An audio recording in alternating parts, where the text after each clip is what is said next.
오늘 말씀의 제목은 성경에 대하여 첫 번째 시간을 갖겠습니다. 신앙고백서는 믿음의 내용이 무엇인지를 성경을 토대로 인하여서 정리해 놓은 어떤 고백서입니다.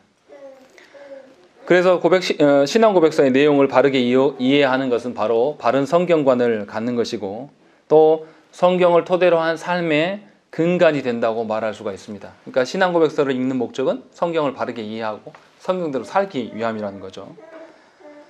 웨스트민스터 신앙고백서는 장로교를 중심으로 인해서 개혁주의 신앙을 표방하는 교회들에서 다 인정하는 매우 중요한 신앙고백서입니다. 실제로 우리가 어떻습니까? 목사나 교회 안에 직분자를 세울 때 어떻게 합니까? 반드시 웨스트민스터 신앙고백서대로 지도받고 살기를 원하는가 묻고 그거에 답을 받습니다. 또 평신도들이 세례를 받을 때도 이 웨스트민스터 신앙고백서에 의해서 신앙생활의 기준을 삼을 것인지 반드시 서약을 하게 하는 것이죠. 근데 문제는 뭐냐면 성도들 뿐만 아니라 목회자들 중에서도 이 웨스트민스터 신앙고백서가 무엇인지 이름은 들어봤으나 그 내용을 사실은 잘 알지 못합니다. 목회자들 간에도 이것을 읽어봤는지 물어보면 읽어본 사람이 별로 없고, 읽어는 봤으나 그 의미하는 바가 무엇인지 실제 목회에 적용하면서 하는 사람이 굉장히 드물어요. 이것이 우리의 실정입니다.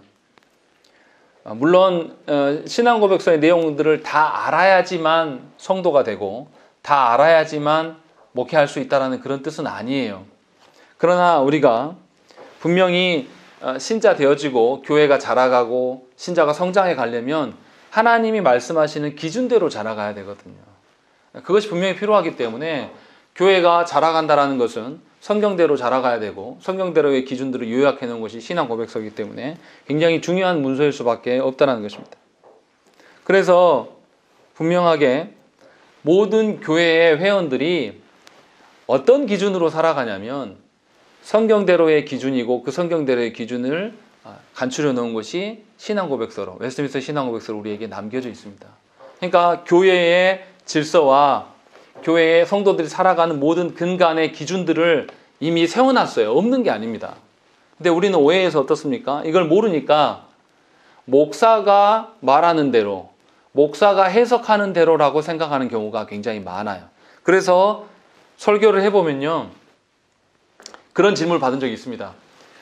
왜 목사님은 이 본문을 이렇게 설교합니까? 이 본문 다른 목사님은 이렇게 하던데, 극동방송에서는 이렇게 하던데 왜 목사님은 이렇게 합니까? 이렇게 질문을 받을 때가 많았어요.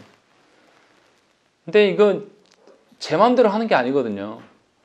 장로교라고 하면 최소한 표준, 우리가 그대로 신앙생활을 하겠노라 라고 했던 신앙고백서를 토대로 그것을 기준으로 인해서 말씀을 해석하고 그것으로 인해서 가는 것인데, 성도들이 이 기준이 아예 모른다라는 거예요.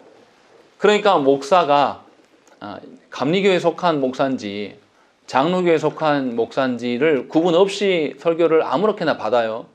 그래서 그렇게 자기가 원하는, 그러니까 설교가 기호대로 되어버리는 거죠. 자기가 원하는 스타일. 그러니까 목사님들이 뭐에 치중합니까? 저도 뭐가 약점이냐, 뭐 여러 가지 약점이 있지만 설교할 때 어려운 점이 뭐냐면 굉장히 젠틀하게 설교하기가 어려워요.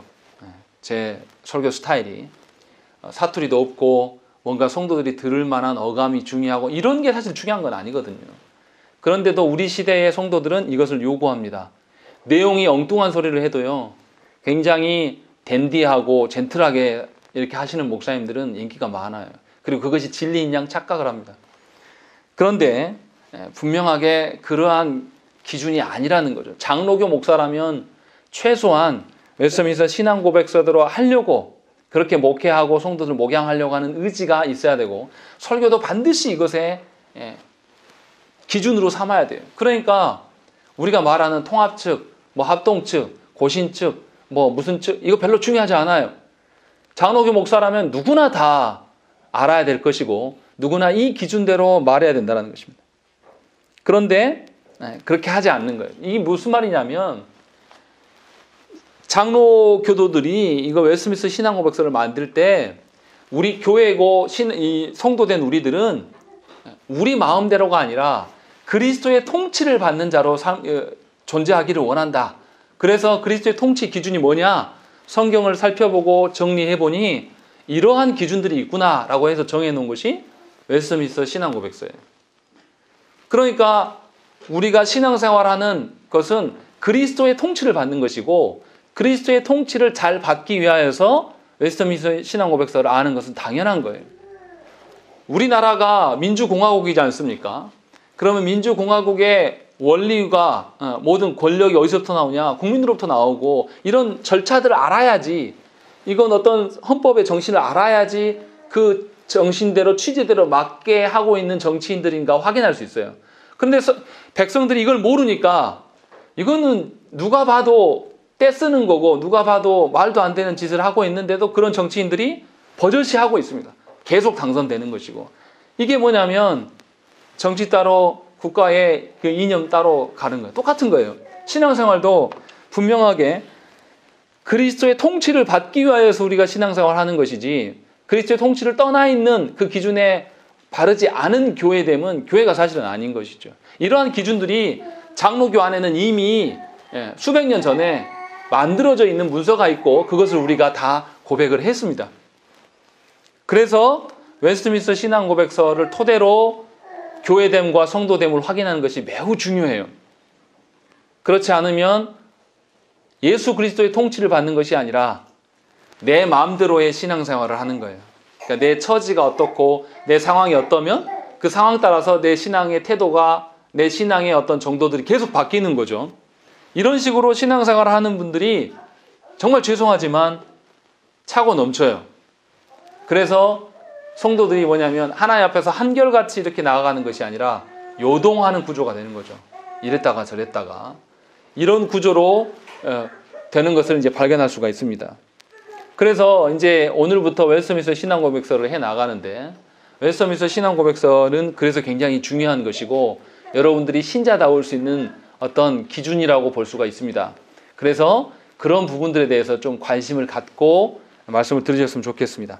자, 그러면 먼저 성경에 관해서 먼저 이야기하기 전에 웨스트민스터 신앙고백서의 그 역사적 배경을 좀 알아야 돼요. 역사 이야기 나오면 좀 머리가 아픕니다. 제가 학교 다닐 때 국사나 세계사 굉장히 못했거든요. 왜냐하면 뭐만 시킵니까? 국사나 세계사 하면 계속 암기시켜요. 몇 년도에 누구 무슨 일 하고 뭐 무슨 왕 때는 무슨 법 막 이름도 비슷하고 헷갈리고 뭐 전부 암기죠. 근데 그런 식으로 역사를 배워왔기 때문에 이거는 하기가 싫은 거죠. 근데 제가 그러려고 지금 말하는 게 아니에요. 사실은 왜 웨스트민스터 신앙고백서가 우리 지난주에 제가 주보에 내드린 대로 5년 8개월 동안 작성을 했어요. 이거 엄청난 거거든요. 그리고 거기에 몇 명이 하는 게 아니라 수백 명이 참여했단 말이죠. 이렇게 참여할 수 있도록 그 사람들에게 재정적인 지원을 하고 국가가 나서서 이렇게 하게 되었는가, 이 배경을 알면 굉장히 은혜가 됩니다. 자, 우리가 영국이라고 하면 영국이 원래 이름이 뭡니까? 영어로 아는 분이 별로 없어요. 저도 찾아봤습니다. 보통 유나이티드 킹덤이라고 이야기하는데, 자, 읽어드릴게요. United Kingdom of Great Britain and Northern Ireland 이렇게 되어 있습니다. 무슨 말을 하려고 하는 거냐면, 제가 잘난 척 하려고 하는 게 아니라 발음도 안 좋잖아요. 네. 무슨 말을 하려고 그러냐면, 영국이라고 할 때 영국은 세 개의 국가예요. 원래 연방제예요. 연방제. 그래서 우리가 아는 잉글랜드와 잉글랜드 북쪽의 스코틀랜드, 그리고 이 섬 서쪽에 서쪽이죠. 예. 맞나요? 예, 예. 거기에 아일랜드라고 하는 이 세 나라가 연방제로 되어 있는 것이 영국입니다. 우리가 말하는. 그렇게 되어 있었습니다. 그런데 이제 이 세 나라 중에서 가장 힘이 센 나라가 잉글랜드예요. 근데 잉글랜드의 그 왕 헨리 8세가 있었는데, 당시에 이 세 나라 모두 다 교황청의 영향을 받았습니다. 그러니까 다 카톨릭이죠, 종교가. 그런데 헨리 8세가 자기의 본부인을 버리고 새로운 여자한테 이제 장가가고 싶은 거예요. 그러니까 본부인 버려야 되잖아요. 이혼해야 되잖아요. 그런데 국왕이 이혼하면 어떻습니까? 교황의 권위가, 교황이 이혼하지 말라라는 것이 세워지겠습니까? 안 세워지겠습니까? 안 세워지는 거죠. 그러니까 이혼할 수가 없어요. 교황이 허락을 안 해주니까. 그러니까 헨리 8세는 너무 이혼하고 싶고, 그래서 헨리 8세가 이제 이혼하려고 천주교를 어떻게 합니까? 안녕합니다. 이제 나는 교황의 권한을 안 받겠어 하면서 이제 탈퇴해버려요. 그러면서 만든 게 우리가 아는 성공회입니다. 앵글리칸. 그래서 이제 성공회가 만들어지고 성공회가 잉글랜드의 어떤 중심에 서게 돼요. 그런데 이제 스코틀랜드에는 우리가 아는 장로교도들이 존 넉스라는 사람이 제네바에 이제 피신 갔다가 거기서 칼빈의 후예들한테 이제 배우면서 다시 돌아와서 장로교가 세워지고 이런 상황 가운데 놓이게 돼요. 근데 이 헨리 8세가 6번 결혼을 합니다. 계속 아내를 갈아치우는 거죠. 그러면서 이제 새로운 종교 성공회를 만들어 놓고 그런데 이제 헨리 8세가 죽고 나서 자녀들이 왕위를 이어가요. 근데 아들이 있었는데 아들이 5년 통치하고 바로 죽습니다. 그러니까 또 딸한테 물렸는데 딸이 5년 하고 죽어요. 그리고 이제 딸이 또 이어서 왕을 이어가는데 이 딸은 자녀가 없어요. 결혼을 안 해가지고. 그러니까 잉글랜드의 왕이 없어져 버린 거죠. 그러니까 이제 이 새 나라를 다스려야 될 잉글랜드의 왕이 없으니까 누구한테 왕을 계속 섭정하냐면 스코틀랜드 왕이었던 제임스 6세한테 와서 왕권 네가 다 통합해서 다스려라 하고 모셔옵니다. 근데 이 제임스 6세는 장로교도의 영향을 받은 사람인데 어렸을 때부터 장로교 교육을 받았는데 굉장히 엄격하게 받았어요. 그래서 이제 개혁주의자들이 장로교도들이 이 이제 잉글랜드 국왕으로 가게 되니까 통합 왕이 되니까 굉장히 기대했어요. 아, 이제 개혁주의 세상이 오는구나. 장로교도들의 세상이 오겠구나라고 기대하면서 갔습니다. 그런데 제임스 6세가 어떻게 하냐면 배신 때려요. 장로교도들을 굉장히 무시하고 다시 카톨릭으로 돌아가려고 합니다. 권위주의로 다시 돌아가려고. 왜냐하면 어렸을 때 장로교도들이 그 엄격하게 가르쳤던 것에 대해서 이제 이 사람이 신앙이 세워진 게 아니라 반발심만 생긴 거죠. 그래서 제임스 6세가 어떤 간에 통합 연방국가의 왕이 돼요. 그래서 이제 제임스 6세가 왕이 되는데 생각해 보세요. 통합 연방국가의 왕이 됐는데 잉글랜드 사람 볼 때 제임스 6세가 오면 기분이 나쁘잖아요. 이름이. 처음 초대 왕인데 그래서 왕 이름을 제임스 1세로 바꿉니다. 그래서 이 사람이 한 게 뭐냐면 킹 제임스가 되는 거예요. 그래서 성경에 그 버전이 있지 않습니까? 킹 제임스 버전은 이 사람이 시켜서 만든 거예요. 그러니까 신앙으로 만든 게 아니라 원래 자기가 장로교도들을 싫어하니까 박해하고 그러니까 이 사람이 왕이 돼서 성도들한테 어떻게 하냐면 주일날 문화를 즐기고 놀 것들 축제를 막 끄집어 들어와요. 교회 안에. 왜냐하면 자기한테 반발하지 못하고 국민들의 환심을 사게 하려고 교회 안에 축제 문화들을 많이 갖고 오게 들어오는 나쁜 왕인 거죠. 어떻게 보면. 그런데 이 왕이 왕권을 짓고 나서부터 이제 뭐냐면 장로교도들의 이제 힘이 세지는 거예요. 왜 그러냐면 성공회가 로마 교회에서 나오긴 나왔지만 로마 교회 형태를 그대로 갖고 있는 거예요. 어떤 식이냐면 우리가 오전에도 소리분답 때 말씀드렸지만 의식을 굉장히 중요시해요. 화려함을 중요시하고 그러니까 이것에 잉글랜드 사람들이 진력이 난 거예요. 종교개혁의 의식을 알고 한 게 아니라 그냥 이런 문화들이 너무 싫은 거예요. 그런데 스코틀랜드 사람들을 보니까 성경적으로 돌아가자 해가지고 의식을 탈피하고 매우 예배가 간소화됐고 말씀 중심으로 바뀌어 있는 걸 보게 됩니다.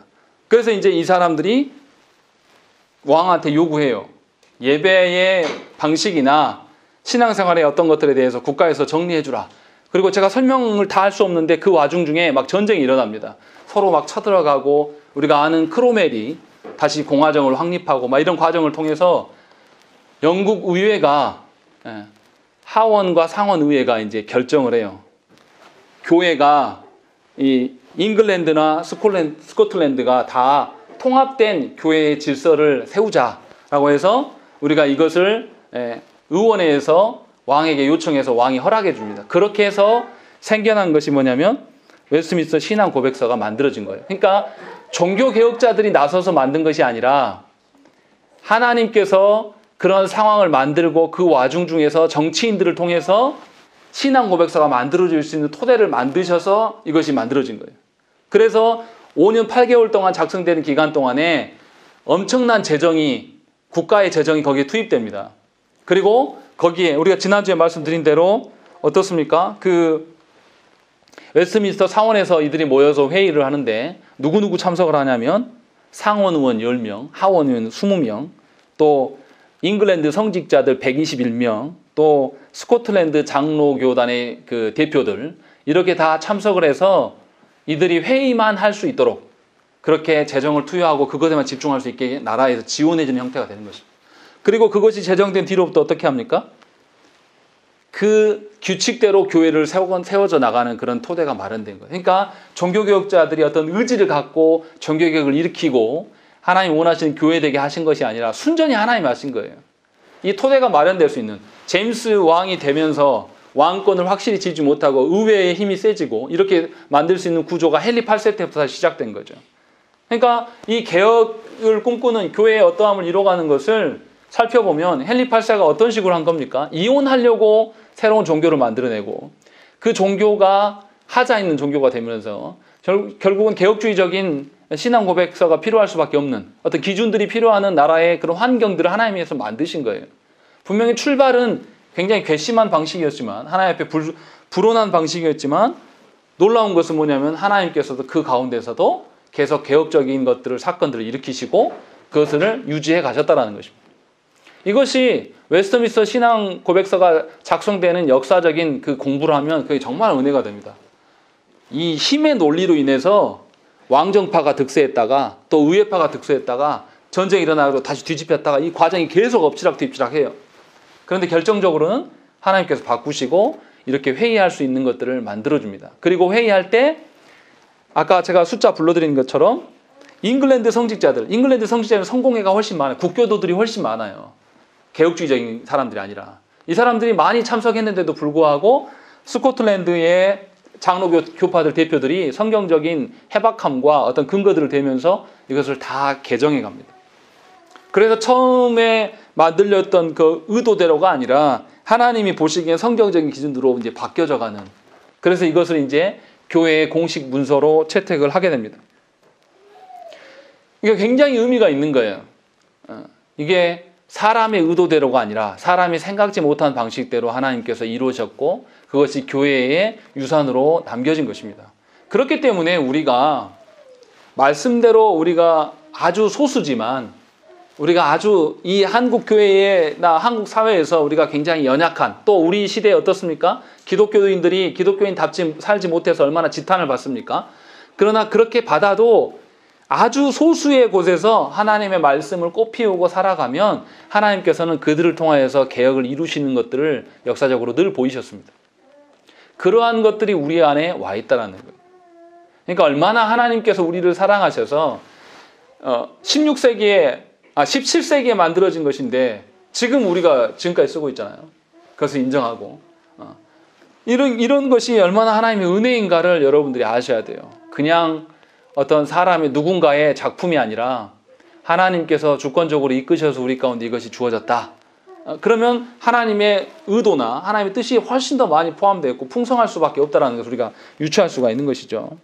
그런데 이제 웨스트민스터 신앙고백서 내용 중에는 뭐가 있냐면 그냥 성경의 원리가 하나님의 뜻이 무엇이냐 이거 원리적인 것만 이야기하는 것이 아닙니다. 웨스트민스터 신앙고백서에는 성도들이 믿어야 할 바를 기록한 것은 당연한 것이고 또 이렇게 믿으니까 예배를 어떤 방식으로 해야 되느냐 해서 예배의 기준들도 정해놓습니다. 우리가 말하는 예배 모범, 예배 예전에 대한 것들도 여기서 다 작성을 해요. 그러니까 엄청난 거죠. 그런 것들까지 다 고민한 거죠. 그리고 신앙생활을 해나가면서 성도들이 어떤 문제로 헷갈려하고 어떤 문제로 오류가 생기는가 이것을 목회자들이 직접 목회 현장에서 경험한 것을 성경의 근거로 인해서 답변하고 토론해서 그것을 만들어 놓은 거예요. 그러니까 당시의 성도들이 이단에게 헷갈리고 삶에 있어서 기준이 모호한 것들 이런 것들이 다 반영되어 있는 겁니다. 그러니까 그냥 이론적이고 어떤 사변적인 것들을 담아놓은 게 아니라 신앙생활을 하면서 실제적인 우리의 문제 이것에 대한 답들이 거기에 나와 있는 거예요. 그러니까 굉장히 유용한 거죠.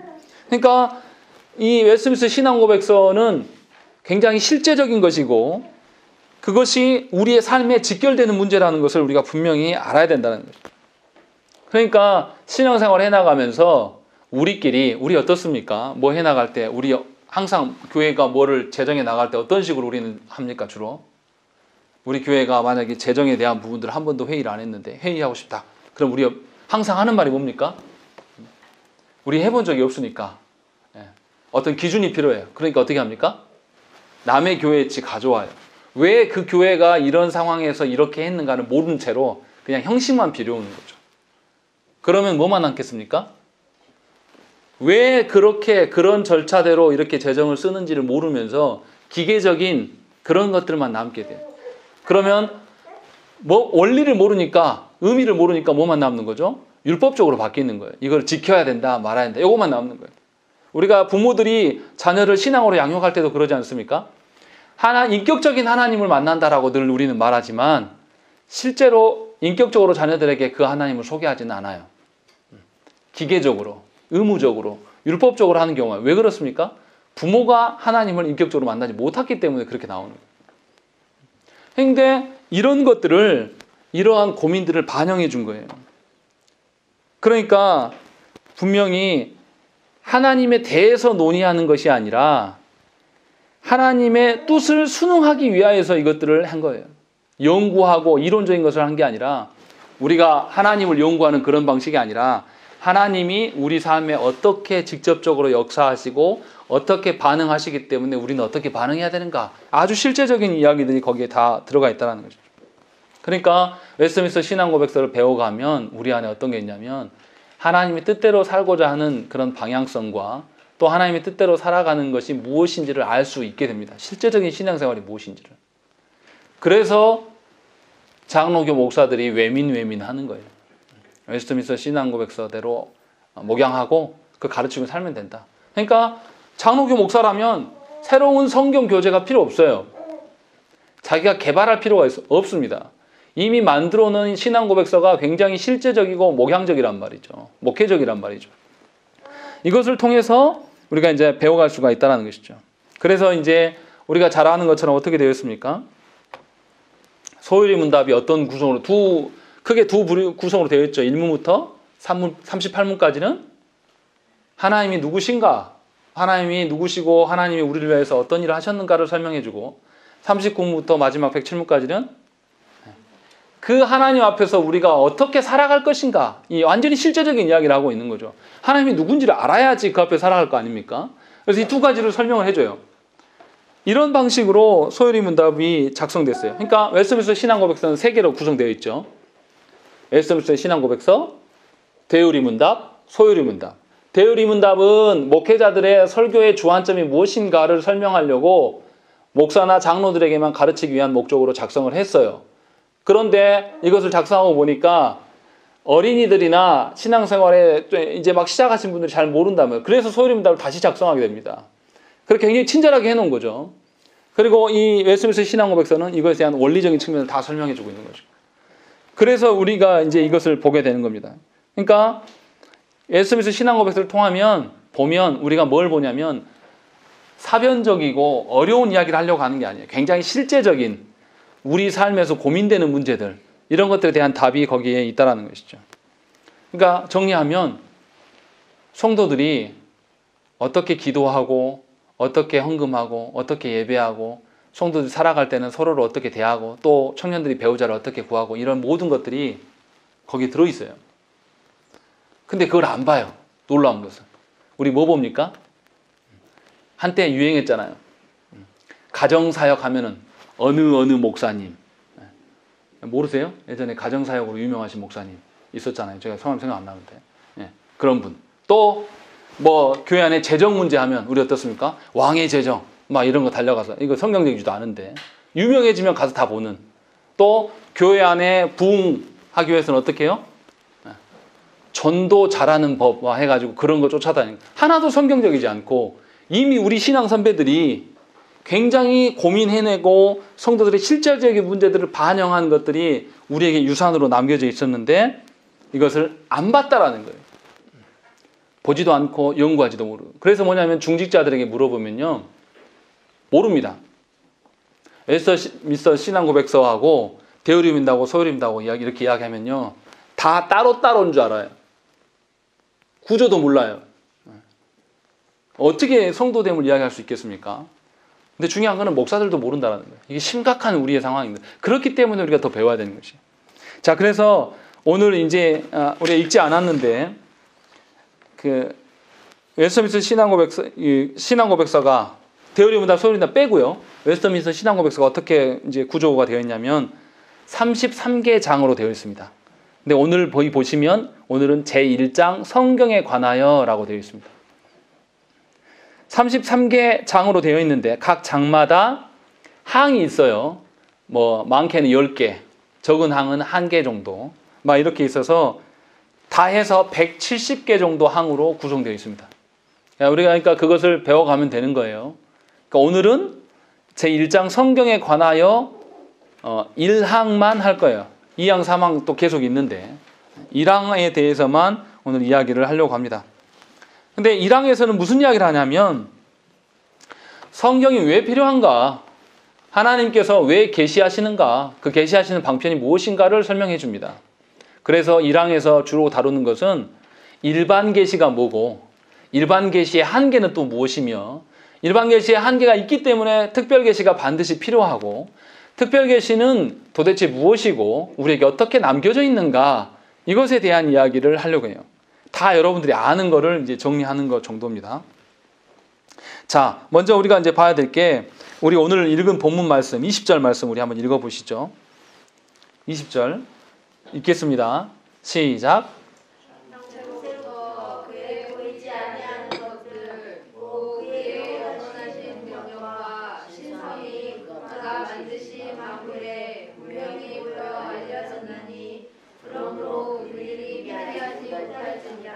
예, 분명히 하나님께서 뭐라 그러냐면 우리가 보이지 않는 하나님을 믿잖아요. 근데 그 하나님께서 당신을 우리에게 알려주시려고 언제부터 가르치셨다고요? 보여주셨다고요? 창세로부터 이미 하나님의 능력과 신성의 어떠하심을 어디에다가 반영하신 거예요? 창세로부터 반영했으니까 어디에서 반영하신 거예요? 피조세계에다가 하나님이 창조하신 것들 안에다가 하나님의 영원하신 능력과 신성을 이미 보여주셨단 말이에요. 보여주셨다는 것을 이제 계시하셨다 이렇게 말하죠. 그러니까 분명하게 하나님께서 사람도 어떻게 합니까? 하나님의 형상으로 창조하셔서 사람으로 말미암아 하나님의 다스림을 대신하도록 하나님께서 만드셨어요. 그러니까 하나님의 형상이니까 사람은 뭘 드러내야 됩니까? 하나님을 드러내야 되는 거죠. 당연한 거죠. 자신을 드러낸 것이 아니라 하나님을 드러내라고 우리를 만들어 놓은 거죠. 그렇게 해서 사람이 원래대로 재기능하면 누가 드러나는 거죠? 하나님의 어떠하심, 하나님의 신성과 하나님의 능력과 하나님의 뭐 영원하심, 전능하심, 어떤 이러한 것들이 우리를 통하여서 드러나게끔 하나님께서 하셨다라는 거예요. 또 모든 피조 세계 가운데 피조 세계가 작동되어져 가면서 아, 신적인 존재가 있구나 라는 것을 알 수밖에 없게끔 하나님께서 만들어 놓으셨어요. 그런데 문제는 뭐냐면 우리가 타락해버린 거죠. 타락하니까 그 신적인 존재가 하나님임을 알 수가 없게 되는 거예요.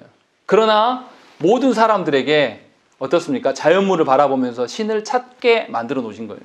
그래서 어떻습니까? 신자든 불신자든지 간에 어떻게 해요? 세계 모든 문화를 통틀어서 종교가 없는 곳이 있습니까? 종교가 전부 다 있습니다. 문제는 뭐냐면 인간이 타락함으로 말미암아 참 신을 볼 줄 몰라요. 그러니까 뭘 섬기는 거죠? 우상을 섬기는 거예요. 다시 말하면 하나님께서 믿는 자든지 믿지 않는 자든지 당신을 드러내셨습니까? 안 드러내셨습니까? 드러내신 거예요. 서양 사람들이 우상을 섬기는 거, 우리 그거 섬기잖아요. 이사 올 때 어떻습니까? 뭐 집에 뭐 붙이죠? 부적 붙이는 거. 이것이 증거라니까요.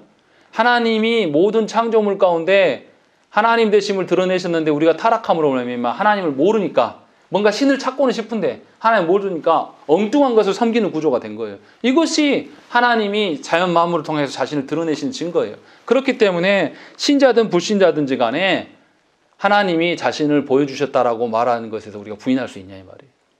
하나님이 나를 안 알려주셔서 나는 몰랐다. 몰라서 내가 하나님의 뜻대로 안 살았습니다. 이렇게 우리가 말할 수 있습니까? 특히나 그리스도인들이? 말도 안 되는 이야기예요. 이미 일반 계시로만으로도 하나님은 계시고 하나님의 어떠하심을 분명히 우리에게 보여주셨다는 것이죠. 그러니까 인간이 타락함으로 말미암아서 피조 세계의 어떠함을 발견할수록 우리는 뭘 발견하게 됩니까? 하나님을 알아볼 수가 없어요. 도리어 우리의 죄를 보게 되고 피조 세계가 돌아가는 것을 우리가 망치는 것을 보면서 뭡니까? 하나님의 진노를 경험하게 됩니다. 이것이 사람이 하나님께서 보여준 일반 계시, 타락한 신자에게 드러나는 현상이에요. 그러니까 신자들이 어떻습니까? 인생이 즐겁고 아름다운 게 아니에요. 인생이 어떻습니까? 하나님이 아담에게 명령하신 대로, 하나님께서 벌 주신 대로 어떻게 해요? 타락한 인간에게 인생은 어떻게 해요? 고달프고 괴로운 거예요. 모든 피조세계, 하늘을 보고 땅을 바라봤을 때 제가 몇 번 말씀드렸지만 여름에 이 옆에 조그마한 땅, 거기에 풀 나는 거 지긋지긋합니다. 하나님이 그렇게 주신 땅이 아닌데 우리의 타락함으로 말미암아 그런 하나님의 진노와 하나님의 저주를 보게 된다는 거죠. 일반 계시가 그 기능을 하고 있는 거예요. 다시 말하면 일반 계시를 통해서 신자든 불신자든 간에 하나님이 계시고 그 하나님의 진노를 볼 수 있는 구조를 하나님 만들어 놓으셨어요. 하나님의 진노와 저주를 보게 되면 우리가 어떻습니까? 신의 존재 앞에 무릎 꿇고 회개할 수 있는 기회가 생기는 거거든요. 그렇게 우리에게 주셨다는 것이죠. 그런데 이 일반 계시를 통하여서 우리가 하나님을 알아볼 수 있냐? 못 알아본다는 거예요. 못 알아보기 때문에 어떻게 합니까? 하나님이 아닌 것들을 쫓아요. 하나님이 아닌 것들에게 내 마음을 주기를 원해요. 그래서 어떻습니까? 사람들이 우상을 쫓는다든지 아니면 우상이 싫으면 뭘 쫓습니까? 돈이라도 쫓아요. 아니면 어떻게 해요? 사랑하는 배우자에게 내 마음을 줘서라도 그런 나 홀로 있으면서 거기에서 안전함을 느끼고 평안을 느끼는 사람은 한 명도 없습니다. 물론 그런 사람은 있죠. 누군가에게 마음 줬다가 너무나 그것에 대해서 아파서 힘들어서 이제 안 아프고 싶어서 혼자 있는 외로움 가운데 있는 이것을 평안하다고 말할 수는 없어요. 그러니까 우리 모든 존재가 그렇다는 거예요. 다시 말하면 하나님께서 주신 일반 계시를 통하여서 우리 자신의 구원과 우리 마음의 어떠함을 붙잡을 수가 없어요. 여러분들의 마음이 여러분 것입니까? 이게 너무 증명되잖아요. 여러분 우리 마음이 하루에 어떻습니까? 늘 하나님 앞에서 평안한 상태로 아무 요동함 없이 이렇게 지내는 사람이 어디 있습니까? 한번 마음 상하면요. 사람 마음이 어떻게 해요? 자기가 자기 화를 주체를 못해요. 나이를 먹어도 상관이 없다니까요. 자기가 자기 마음을 주체할 수가 없어요. 그래서 하나님께 마음을 맡기라는 거예요. 그런데 계속 우리는 무슨 이야기만 합니까? 내 힘으로 하려고 하니까 계속 무슨 말이에요? 안 된다라고만 해요. 눈물 흘리면서도 안 된다라고 하는 거예요. 자기 힘으로 하려고 하니까. 더 울어야죠. 될 수 있나요? 더 하나님의 진노와 하나님의 저주를 더 깊이 맛봐야지 하나님께 갈 수밖에 없구나라는 걸 깨닫는 거예요. 아직도 덜 힘든 거죠. 이렇게 일반 계시로서는 분명히 우리의 죄악과 하나님의 저주와 하나님의 진노가 무엇인지를 볼 수는 있으나 하나님께 돌아갈 수 있는 길은 없습니다. 이게 일반 계시의 한계예요. 그래서 하나님께서 어떻습니까? 우리의 죄를 보게 하시고 우리 안에 진정한 의의가 무엇인지를 보이기 위하여서 누구를 보내신 거죠? 예수 그리스도를 보내신 거예요. 이게 특별 계시입니다. 그래서 구약 성경에서 어떻게 이야기합니까? 구약 성경에서 되어지는 사건들은 다 누구를 예표하는 거죠? 다윗 왕이 누구를 드러내는 거죠? 예수 그리스도를 드러내는 거예요. 욥기에서 우리가 수요 기도회마다 욥을 이야기하는데 욥기에서 욥이 의인이라고 처음부터 시작을 해요. 그래서 이 의인이었던 욥이 당하는 고난들 우리는 상상할 수도 없잖아요. 그런데 그것이 욥 안에서 일어나는 것, 이게 누구를 예표하는 거죠? 예수 그리스도를 드러내고 있는 거예요. 무슨 말이냐면 하나님께서 이렇게 특별 계시를 통해서 특별 계시인 예수 그리스도를 통해서 우리가 하나님께 구원의 길이 열려 있다라는 것을 알려줘 주셨어요. 구약에서 선지자들을 통해서 예고하셨고 예수님께서 실제로 오셔서 그 일들을 실행하셨고 실행하신 것들을 제자들을 통하여서 기록하게 하셔서 성경으로 남겨두셨단 말이죠. 그래서 성경에 보면 요한복음 14장 6절과 7절 말씀에 예수께서 이르시되 내가 곧 길이요 진리요 생명이니 나로 말미암지 않고는 아버지께로 올 자가 없느니라. 너희가 나를 알았더라면 내 아버지도 알았으리로다. 이제부터 너희가 그를 알았고 또 보았느니라. 누구를 통해서? 예수 그리스도를 통해서. 예수님이 직접 이렇게 말씀하신다는 거죠. 또 요한복음 17장 3절에 영생은 곧 유일하신 참 하나님과 그가 보내신 자 예수 그리스도를 아는 것이다 라고 예수님 친히 말씀하신다는 거죠. 그러니까 일반 계시의 한계성을 분명히 알고 특별 계시를 우리가 존중해야 돼요. 그렇다면 이제 특별 계시가 도대체 뭐가 있냐라는 것을 우리가 이제 생각을 해봐야 돼요. 아까 제가 잠깐 설명을 했는데 특별 계시가 뭐 여러 가지가 있겠으나 유일한 구원자 되신 예수 그리스도를 드러내는 것이 특별계시라고 생각하면 돼요. 그러면 구약에서는 되어지는 사건들이 다 모세가 출애굽해서 이스라엘 백성들을 데려와서 시내산에서 율법을 받고 하나님의 땅, 약속의 땅, 가나안 땅에 들어갈 때 다시 율법을 가르치고 말씀대로 살 것을 종용하는. 그래서 모세가 구원자로서의 역할을 보여줘서 하나님께서 모세를 통하여서 이 백성들을 약속의 땅에 들어갈 수 있게끔 만드신 거예요. 그걸 통해서 그 사건들을 통해서 구원이 무엇이고 삼위 하나님께서 예수 그리스도 통해서 우리를 구원하심이 무엇인지를 보여준 사건이 출애굽 사건이에요. 그러니까 구원을 말하는 것이지 어떤 그들이 어떤 사건 하나에 그거를 드러내려고 하는 게 아니에요. 하나님이 우리에게 베푸신 구원이 뭐냐? 그래서 잘 들으셔야 됩니다. 실제로 구원의 모델링이 될 만한 사건들을 실행하시는 방식으로 계시하신 적이 있어요. 그리고 그 실행하심을 예수 그리스도께서 직접 실행하셨어요. 그러면 예수님이 실행하셨기 때문에 더 이상 실행이 필요합니까? 안 필요합니까? 이제 필요 없는 거죠. 잘 보세요. 이제 필요 없어요, 실행이. 그러니까 과거의 출애굽의 실행의 사건은 아직 실행되진 않았으나 예고하기 위하여서 실행의 사건을 보여줬고 이것을 기록으로 남겨놨습니다. 이게 성경이에요. 그러니까 실행됨과 기록된 거 두 개가 있어요. 계시가. 신약에 와서도 어떻습니까? 예수 그리스도께서 오셔서 이거 구원에 죽고 부활하심을 실행하셨어요. 이제 실행하심이 더 필요합니까? 안 필요합니까? 안 필요해요. 그러면 구원에 대해서 이 예수 그리스도에 대한 기록들이 남겨졌어요. 그럼 또 다른 구원에 대한 어떤 것이 필요합니까? 안 필요합니까? 안 필요한 거죠. 그럼 특별계시는 계속됩니까? 끝났습니까? 끝난 거예요. 그러니까 신사도 운동이나 신비주의에 빠질 필요가 없는 거예요. 우리 구원의 어떠함을 성경에서 충분히 만족합니까? 만족하지 못합니까? 이미 만족하신 거예요. 실행은 이미 다 끝났어요. 그런데 어떤 사람들은 아직도 사도행전 몇 장 쓴다고요? 28장까지밖에 끝났어요. 다 종결됐단 말이에요. 그런데 29장을 쓴다 그래요. 아직도 우리가 사도라 그러고 아직도 우리가 병 고치면 낫고 기적이 일어나야 되고 기적이 여러분의 구원에 필수적입니까? 기적이 일어나도 예수님 안 믿는 사람은 안 믿어요. 사복음서 보세요. 예수님이 오병이어 사건 일으키니까 사람들이 어떻게 합니까? 요한복음에 보니까 예수님을 믿고 예수님이 하나님이시구나 라고 인정하면서 거기 회개한 사람 한 명도 없어요. 예수님 뭐 하려고 합니까? 먹고 사는 문제 해결해 주니까 자신들의 왕으로 삼으려고 예수님 붙잡아요. 분명히 기적 보여줬어요. 그런데 기적 보고 예수 믿습니까? 안 믿는다니까요. 그러니까 은사주의 쫓아다니지 말라는 거예요. 이미 구원의 어떠함에 대해서 하나님이 보여줄 것은 다 보여주고 그것은 끝났어요. 보여준 것 안에서 기록된 계시만 남아있는 거예요. 이제 우리에게 손에 남아있는 거는. 그런데 왜 자꾸 누가 꿈에서 뭐 봤다는 이야기, 누가 뭐 환상을 봤다는 이런 거에 집중하냐고요. 예수 잘못 믿은 거라니까요. 하나님의 특별 계시를 무시하는 거예요. 성경이 지금 그것을, 그러니까 우리에게 필요한 건 뭡니까? 성경이면 돼요. 물론 성령님이 역사하셔야 되죠. 성령님이 역사하셔서 성경을 깨닫게 해주셔야 됩니다.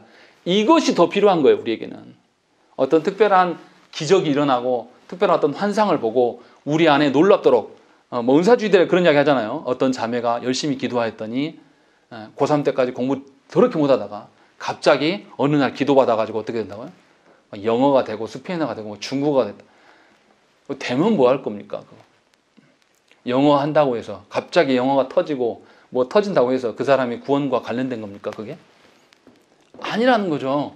분명히 우리 신앙 고백서에서 그 이야기를 하고 있어요. 그래서 제일 웨스트민스터 신앙 고백서 1항에 보면 제일 마지막에 뭐라고 되어 있습니까?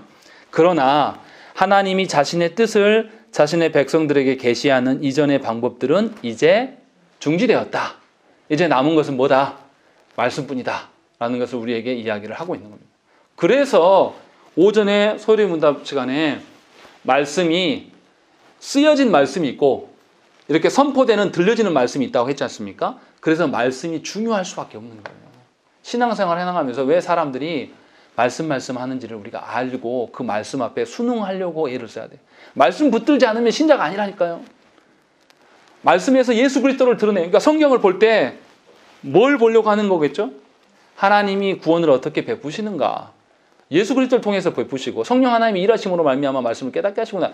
요걸 보는 거예요. 그게 아니고 말씀을 읽으면서 내가 보고 싶은 거, 성공, 내가 보고 싶은 거, 돈, 내가 보고 싶은 거, 뭐 아들 낳는 법, 뭐 이런 거를 성경을 보는 거는 하나님의 특별 계시를 어떻게 여기는 거예요? 우습게 여기는 거죠. 아주 짜잔한 수준, 저급한 수준으로 하나님의 특별 계시를 낮추는 것입니다. 그것을 이야기하는 것이 웨스트민스터 제1장 1항에서 이야기를 하고 있는 거예요. 왜 이야기를 먼저 꺼낼까요? 웨스트민스터 신앙국에서 처음 시작하는데 왜 먼저 이 이야기부터 할까요? 성경을 대하는 태도가 오류가 생기면 다른 이야기 할 게 없습니다. 성경을 자기 목적과 자기 어떤 목표를 달성하기 위한 방편으로 보기 시작하면요, 이미 그리스도인이 아니에요. 그러니까 여러분들이 성경 보면서 내가 요즘에 돈이 없는데 하나님이 돈을 어떻게 주실 거예요? 응답받으려고 성경 보면 신자가 아닙니다. 저도 그런 적 있어요. 제가 예전에 신학하기 전에 어디 공기업체에 합격하고 싶어가지고 공부할 때마다 먼저 성경을 읽었습니다. 하나님 합격해 주실 것을 믿고 성경 정신 나간 식으로 읽었는데 하나님 놀랍게 거기서 은혜를 주셨어요. 그때 성경 참 많이 읽었습니다. 헛된 방식으로 접근하긴 했는데, 그리고 나중에 성경을 더 배우고 교리를 배우면서 내가 하나님 앞에서 아주 하나님 우습게 여겼구나, 내 소원 성취하려고 성경 보고 있었구나 라는 것을 나중에 깨달았어요. 성경에 대해서라는 구절만 나오면 항상 그때가 생각납니다. 이렇게 엉뚱할 수 있구나. 그러니까 저와 여러분들이 분명하게 하나님께서 안 보이시는 하나님이 아니라 우리에게 당신을 늘 드러내시기를 원하시는 하나님이시고, 그 하나님이 모든 피조 세계 가운데 당신을 이미 드러내고 계시고, 또 특별하게 하나님이 어떠한 분인가를 말씀을 통해서 늘 주고 계시는 것을 알아야 됩니다. 그걸 안다면 우리 어떻게 하겠습니까? 말씀을 제가 교회에서 일부러 365일 성경 통독을 내라 말아라, 해라 말아라 이거 할 필요 없는 거예요. 사실은 여러분들이 저한테 물어봐야죠. 도리어 목사님 이번 주 거 왜 장수가 이것밖에 복사 안 하셨어요? 더 해주세요. 아무개 다른 교회 다니는 집사님도 줄랍니다 하고 막 이런 것도 있어야 되는데 항상 남아요. 항상 남아서 버립니다. 이게 웃을 일이 아니라 심각한 거죠. 우리가 말씀을 어떻게 대하고 있는가. 분명히 이 부분에 대해서 하나님께 회개하셔야 됩니다. 하나님께 기도하실 때에 하나님, 우리가 말씀을 정말 우리의 생명으로 여기는 자 되게 해달라고 하나님께 기도하셔야 됩니다. 그리고 우리가 성경에 대한 태도들이 바뀌지 않으면 우리의 신앙이 전반이 바뀌지 않습니다. 굉장히 심각한 이야기예요. 그래서 웨스트민스터 첫 제1장의 1항의 문제가 성경의 필요성에 대한 이야기를 하고 있다, 이 말씀을 드립니다. 우리 함께 기도하겠습니다.